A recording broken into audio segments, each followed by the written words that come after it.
Thank you, everyone, for joining us. Nothing's Permanent podcast, where we're getting the opportunities to meet just some amazing people surrounding the Tattoo Heritage Project. And today is truly a treat. We're getting to sit down with Carlos Torres, an amazing artist, amazing tattoo artist, and so I heard an amazing person too. So I definitely want to get that scoop and uh, uh, learn and share that with those who are watching. So, Carlos, thank you so much for taking the time to come and talk with us. Yeah, man. Thank you guys. I'm honored to be on this. Awesome. Very cool. Well, we know that you have such a great reputation within the tattoo industry. You do amazing work. But just in case somebody is new to the scene or has never met or seen anything about Carlos, give us a little bit of your background. Tell us how you got to where you are today. All right. Shoot. How far back? No. Um, What day were you born? No. I've been tattooing about 27 years. I currently own a shop in downtown Long Beach called The Raven and the Wolves. How I ended up there has been, one hell of a ride, and it's been, pretty amazing, man. I'm super lucky and fortunate to have. I mean, probably the main thing is just to travel and meet people and draw on people, and then those people just appreciate what we're doing. And man, I lucked out. So sometimes I Yeah. still gotta like pinch myself and be like, damn, Mm-hmm. you're not in a dream. Like you're living life to the fullest. But all that Cool. also comes with a lot of hard work and Mm-hmm. but again, if you're drawing all day, like this, it really worked for me. No, that's cool. That's great.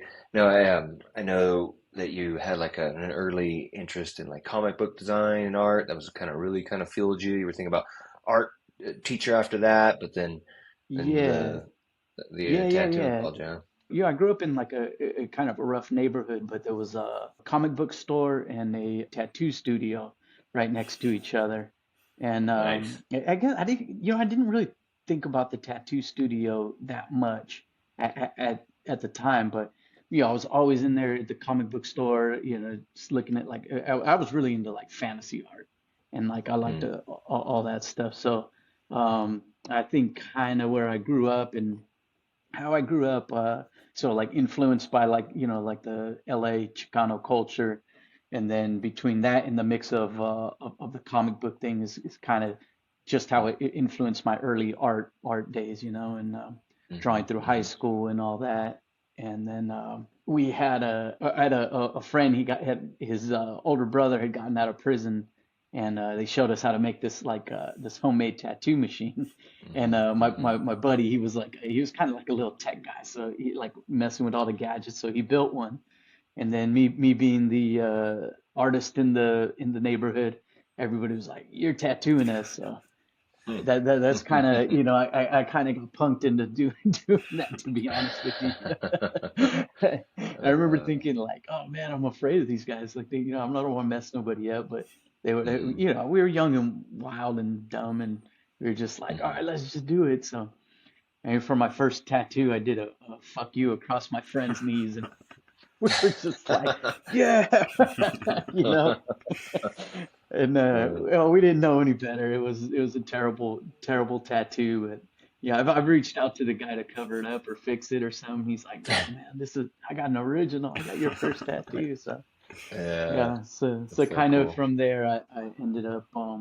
My father had passed away, so that I had gotten like a little bit of Social Security money from there, and I took that and bought a tattoo machine and a couple tattoo machines. I like had to make up all this fake stuff to get that sent to my house. That was Mm-hmm, like my mm-hmm, studio, but that was kind of my journey. And I worked at the airport, and I like messing around, here and there tattooing, and then one day I had an accident at the airport and ended up going on disability and just went dove full time into tattooing. And mm. 27 years later, here I am. Nice, nice. Yeah. No, that's so cool. Yeah. Just curious, like what kind of comics were you into designing and what were you checking out early on? I used to dig a lot of like Wolverine and X-Men Mm-hmm, and mm-hmm, Batman and a mm-hmm. lot of graphic novels. Um, Nice. but mainly, man, I used to really dig on like the fantasy art books and those Mm-hmm, magazines. heavy Mm, metal, like in yeah, Fangoria. yeah. Like I just like I always had kind of like I always appreciate a little bit more like the darker kind of side of Hmm. things, you know. Hmm. Yeah, my mom used to always, when I would draw these things, my mom would always be like, what are you thinking? What are you doing? And I was like, so she had taken us like a long time ago, like they used to do those double feature movies, you know.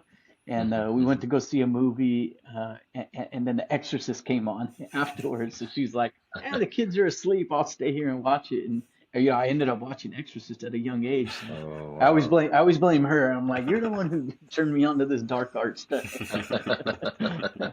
Oh man, that's still a scary movie too. Shoot. Oh man, still terrified of Uh, it. Yeah. yeah, that's cool.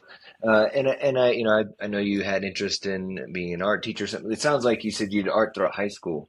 Did you have like good relationships with them, with your Yeah, I teachers? mean, yeah. I mean, like I had like a graphics art teacher and another Hmm. art teacher that like I always like really dug on. So I think my graphics art teacher, I stayed with him for 4 years, like became his TA, and he just let me make art, and we'd run Hmm.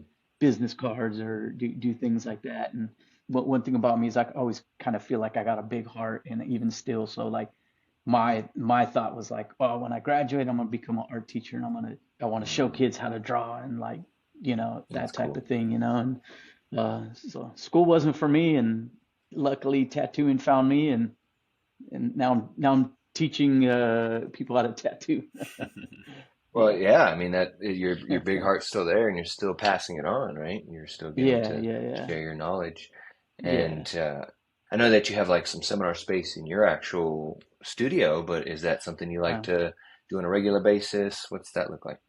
yeah. We so honestly, I prefer to bring in teachers are people I've learned from and taken workshops with, because I mean those guys are I'm kind of shy, but so I would rather have those guys come in and honestly like let the guys at the studio learn from the people I learned from, So I Hmm. try to Hmm. regularly find and bring in people like a Sean Cheatham or a Sean Barber, some Hmm. photography or sculpture teachers, and just I Hmm. want the goal of my studio is I want everybody to become more educated in art and push themselves a little bit outside of tattooing. 'Cause I feel like Hmm. that helps your tattooing and elevate Hmm. your tattooing and your creativity, and then Hmm. vice versa. They feed each other.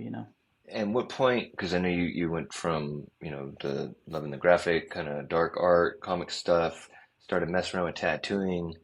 After the accident at the airport and you went into tattooing full time, did you start painting then? Did you like was that kind of in throughout the background, the theme as you got into it, or That came later when I was tattooing. nice? I met Sean Barber and just was like so amazed and blown away with what the things he was doing. And I've always been a fan of like the old masters. And here you have Hmm. Sean like Hmm. doing these oil paintings that I was just like, whoa, like this guy has tattoos and he can do that. Like, well, I want to learn. And that kind Hmm. of once I went into that, I dove deep into that as well. So. That's cool. Did you take any sort of formal art classes or anything like that, or No, no. I always just just kind go of for it? workshops and take what like some of the guys taught me and then go home and paint and stuff like that. At one point, I ended up taking a workshop with Michael Hassar though, and Michael Hassar just kind of dug on us, and I mean I still think that dude's one of the most brilliant painters alive, but he just took a liking to us, and he was like, hey man, if you guys want, on Sunday nights I paint at my house. Like you find the model, you bring some liquor, I'll show you what I know about painting, right? And man, Wow. we used to do it for like a year straight. I was over his house every Sunday night. It was just like we'd start at like 10 at night and paint till like Wow. 6 in the morning. I never think I always thought like, man, I'm like I have this opportunity to learn from this, one of the most amazing painters of this generation. And so I just took advantage of it, man. I was like having fun, and when we finished, like he would start talking and we'd all sit around and just listen to what he had to say. And I didn't Hmm. think much of it, but kind of looking back at it, I'm like, wow, that was me putting in those hours. Hmm. And Hmm. yeah, without thinking about it, like that's what has helped Hmm. me create this studio and what I want the guys that work for me, Yeah. That's like it's kind of an apprenticeship to a degree. That's dope. Yeah, yeah. Uh, and I know you mentioned, like you said, having you bring models and you do painting all night, but you use a lot of models in your design process now, right? You know, you like to take pictures of models and then use that for like custom design work. How is that? Did Uh-huh. that manifest from kind of your painting background too? Yeah, yeah. Like so in between all this, I ended up meeting this photographer. I'd seen his work and I was like, hey man, like I want to learn photography. And so I traded him a sleeve to teach me photography and Photoshop. Yeah, I'm like, man, Nice. I'm from the we when we first started tattooing, it was like Flash and stuff. So I knew nothing about like Photoshop or any of that stuff. Hmm. And so to this day, man, still one of my, well, I think it's like the best barter I ever did, and I still feel like I got the better end of that deal. But learning photography now, I could photograph the models for my paintings, and I could photograph Hmm. for like big back pieces and things like that. Like it was just something I was like I wanted from start to finish. I want to take Hmm. control of the entire process, and Hmm. it helped me feel a little bit more accomplished. And as soon as I started adding it into my tattooing, was just like a whole nother level, I think. That's so cool. Yeah. And I think you'd mentioned at the beginning, you love tattooing. It's such a dream come true. Uh-huh. Imagining traveling a lot's a part of that, right? I mean, you get to Uh-huh. enjoy seeing different Yeah. parts of the world. Yeah, yeah. That man, I would think probably one of the, I mean, for me personally, like one of the things that I consider wealth is the fact that I've been able to travel and see, like, a lot of some of the world, and Hmm. that's yeah, I don't know. That's to me, that's made my soul happy, I guess is what I say. Yeah. Well, yeah, and you got this skill to capture, moments from it and put it on tattoos, maybe even too. I Uh-huh. think of it's definitely a write-off at that point. Uh, but but as you're traveling the world and getting to engage in, obviously, I'm sure tattooing's part of it, seeing shows and what. Did you get to experience other cultures of tattooing? Some history from there? Yeah, yeah, of course. Like so far, I mean, just meeting the people and learning, is just like Polynesian or Hmm. Japanese or and those different things. Like, of course, that's all come into play, and it's just Hmm. cool. Like learning a little bit of our history in different cultures is good. It's good to know and good to Hmm. have friends that are out there in the world. Hmm. Hmm. Yeah, Yeah. we had a really good chat with Sam Belkin, and he has like a back piece. It's Thai tattoos, Sekyon, I think it was, and he had Okay. like a Tibetan Buddhist monks do like a sacred Hmm. tattoo on his back, so getting out in the world and just getting to see other forms of body art, I'm sure is just fascinating. And when we're traveling and it's tattoo related, you could find yourself just delving into these cultures, which Yeah, yeah. again just adds to more of a richer history of it. Kind of leading into like the Heritage Project, it's like wanting to be involved with, stamping tattooing in our culture, right? Creating a place and a space to look far, far back, or even just 100 or 27 years Yeah. back, right? And kind of before. What got you involved with the Heritage Project?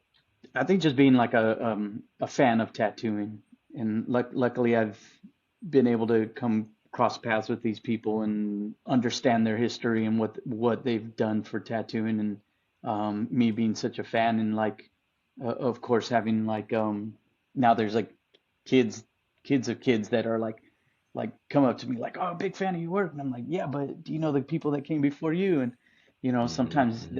and you see their blank stare, and it's like, wait, no, no, no, no. You need to learn the Hmm. people that came before. And I really want to show appreciation for why we get to live this lifestyle and how and who came before Hmm. us, and we should give thanks ultimately to them, and yeah, Hmm. it's just the art and the craft and the what it took to get here.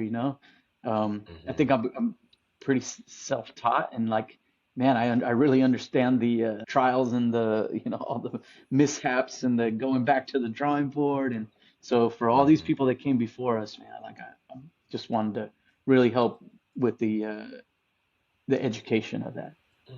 I love it. Yeah, it's always good to know the shoulders that we're standing on, because like Uh-huh. you said, I mean, now I saw a post somewhere and the guy briefly mentioned, and go to YouTube University, as it for Uh-huh. tattooing, and it's like now Uh-huh. there's just push a button and every secret or every style, I mean, good and bad, right? Yeah, Is yeah. just out there for you. And like you mentioned, being self-taught, coming up in an era where it was nothing's handed to you. You had to earn it all. Uh-huh. Um, it's good to call back and show people that. I think it's good for Yeah. younger tattoo artists. It gives them more Yeah. appreciation. And do you see that kind of in your shop? Like as you mentioned, you're giving your artists this great place to work and educating them. Yeah, I had a really good conversation with one of the guys in the studio last night, and he's like he's been with us for about 5 years now, and I think he's kind of slowly considering moving on or something, and like just him talking about like how glad he is that he came and spent the 5 years with us because the education, like he almost like in leaps and bounds has Hmm. improved, Hmm. and he was like, man, when I came here, I didn't know anything about painting. I never even thought about painting, but you forced me to paint, and now I like all I think about is painting and how I add it into the tattooing, and Hmm. and on and on. And man, that made me feel really good that the younger generation, at least the guys in my studio, are like they understand why, it's important to come and work and learn about this stuff, And, Hmm. of course Hmm. you can go on YouTube and there's also like amazing those super phenom kids, and they're just naturals, and they're doing Hmm. amazing things that'll revolutionize tattooing, but not all of us have that. Like I didn't have it, so for me it was just work really, really, really hard, Hmm. and to get there. Hmm. So it's cool to see like the appreciation that like the younger guys have. Hmm. Yeah, Yeah. I think it's an illusion that, like you said, phenom or those who are just out the box doing wild stuff. That's rare. I mean, Uh-huh. that's not the consistent thing. It is just lots of hard work. And you Yeah. said you make all your artists paint Yeah. Yeah. I mandatory. kind of force it on them. I just, I'm like, you guys got to do something more than tattooing. Like tattooing's Hmm. great. I will never Hmm. trade it for anything else, but it doesn't hurt to like dabble in other stuff and Hmm. explore a little bit. Hmm. Yeah. We uh we joke a little bit. This is the seventh interview with the Heritage Project board, and we Uh-huh. just talk about all the different things that it could become, and what will be there, and how we need to share with the current generation that they want to be a part of it because they will talk about one day when you may not be tattooing with machines. You may be tattooing with a laser or something, right? Or you're Uh-huh. we're just technicians on some robot. I don't know, like, Yeah, and yeah. and you'd be talking about like back when people would make needles and ink and machines is one era, but it's like, oh, you used to work for Carlos and you had to like actually paint with brushes, right? You didn't just tell AI to do it. Like it'll be fascinating, and just like Yeah. you're saying, your artist that may be moving on, it sounds like he's going to have so much more appreciation for his craft moving forward. Yeah, man, It's he had like nothing but nice things to say, and it's cool. I mean, the guy came from Wales, and wow. so at the moment we have like three, four guys that have located from different parts of the world to come like study with Nice. us and learn and grow, and him telling me those things last night, man, I just again like made my soul feel so good. And the Mm, again, maybe that is the me being an art teacher or something, without necessarily yeah. like a formal art, training or something. But it's definitely like it was a really good point in my life last night having that conversation. So That's awesome. We get to enjoy that good vibe you're feeling from it. Feeling some y- accomplishment. yeah, yeah, yeah. Thank you. Hmm. And I don't think that you have to be in a classroom with the title teacher to be a teacher. If you're, I mean, it Yeah. sounds like it's not just teaching them about the craft and the art, but also about chasing hard things, right? And Yeah. life skills, that Yeah. Yeah. will penetrate and permeate way beyond you, which is, I mean, it's beautiful. That's awesome. Yeah. No, thanks. Yeah.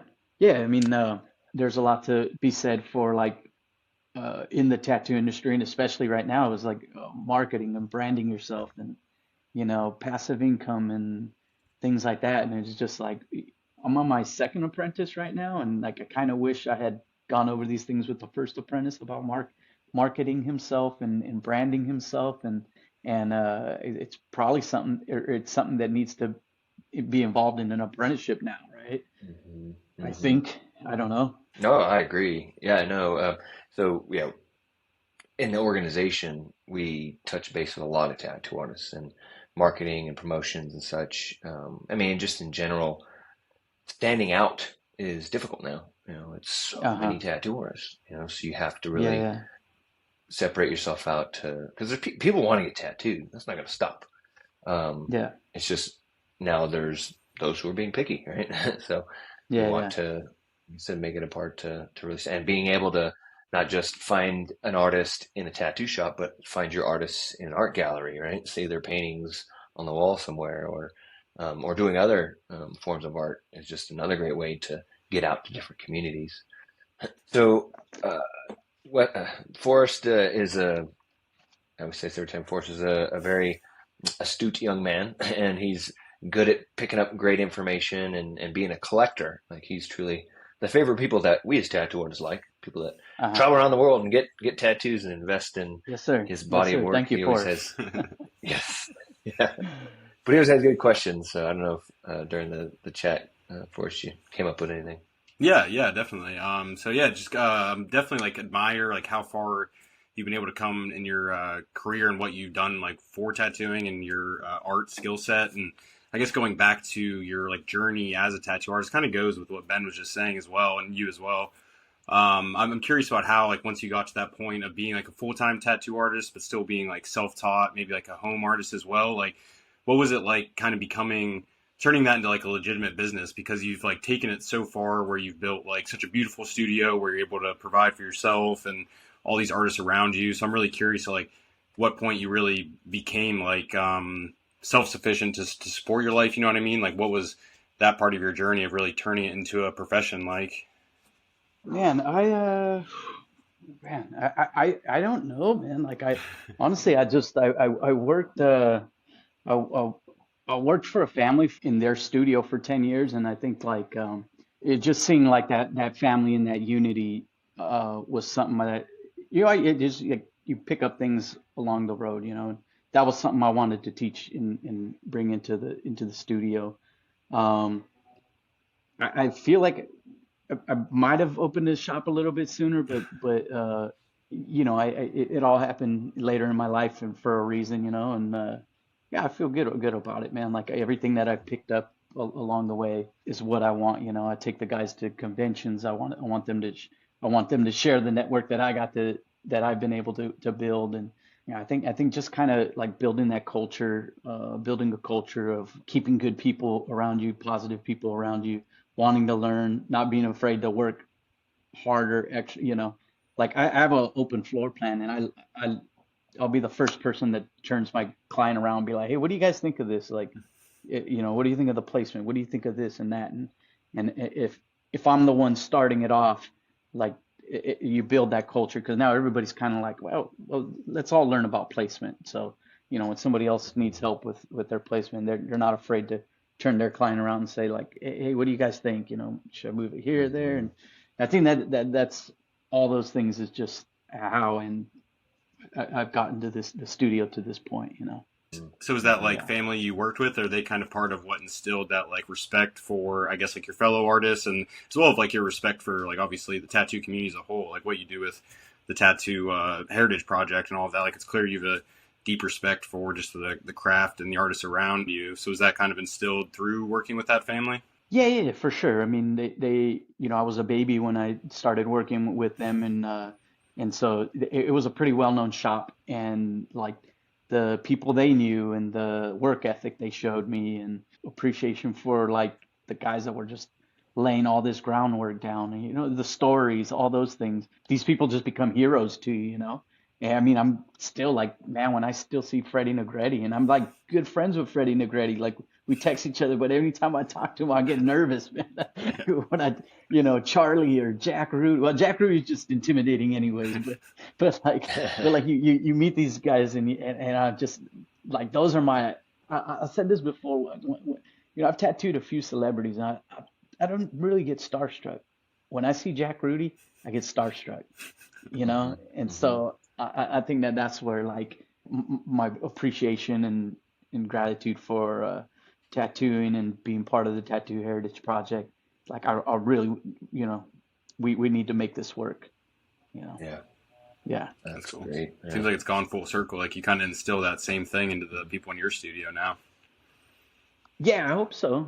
And I'm pretty sure, like I watched some of the younger guys' eyes light up, like when they come in, they come in run up to me afterwards. Was that so and so? And I'm like, yeah. Mm. Pretty cool. They walk in our studio. Yeah.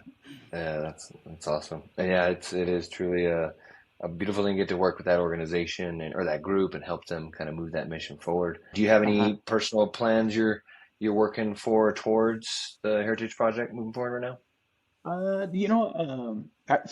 I just threw this art show and I kind of came up with the idea. And honestly, this was before they had asked me to be part of the board. And so I made this art show, but it was basically paying tribute to Freddie Negretti. And so I think moving forward, like it was such a success. I think moving forward, I would love to like kind of bring the Heritage Project way more into this, because I see that might be a good way to open people's eyes, especially like all the young art fans that come to visit. Chewy had put like some of his collection, and man, it was pretty cool. Like there's all this amazing art, everybody's having fun and drinking and stuff, and I'm like looking up at the show, and there's all these people like looking down at this collection of amazing things from Chewy Quintanar's collection, and it's like cool. It was cool to see, and it's how do we grow that now? So that's Nice. kind of where I'm at right now, and then also trying to help out with maybe creating a brand of shirts Okay. to Nice. see if we can help push that. Yeah, and you guys got a good relationship with Solon too, so got a good Yeah, good group yeah. to put them on. So that's Yes, dope. sir. Well, yeah. Well, we're super honored to get the opportunity to chat with you and just everyone involved with this because, as you mentioned, yeah, I couldn't give a hoot about somebody on a TV screen, but if it's somebody that I highly respect and people who paved the way for me, yeah, there's a little bit of high respect for them and high Yeah. respect for you as well as what you've done Thank you. and what you're what you're doing and what you plan to do. And so Thank you. we hope Thank you. that this message gets out to those who don't know more about the Tattoo Heritage Project. They can learn more. We'll put lots of connections there. Carlos, is there any again, as most tattoo artists will probably know who you are and how to get a hold of you, but if anybody doesn't know, how would they reach you, buddy?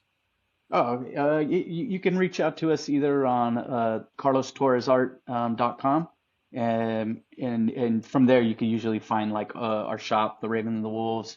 Of course, we're on IG and TikTok. You can message us, and you'll find our emails and everything. And yeah, come on All right. by. Even if you're just in Long Beach, you guys, Ben or Forrest, man, you guys come by, come check out the studio. And I'm really proud of the studio we built because we got some cool art, we got cool tattoos happening, and we're in a cool location. And come by, and I'll take you to go get some good food too. Be honored. Thank you so much. Yeah, I appreciate that. All Right right. on. Well, thank you so much, and we look forward to the next time we see you. All right. Thanks, guys.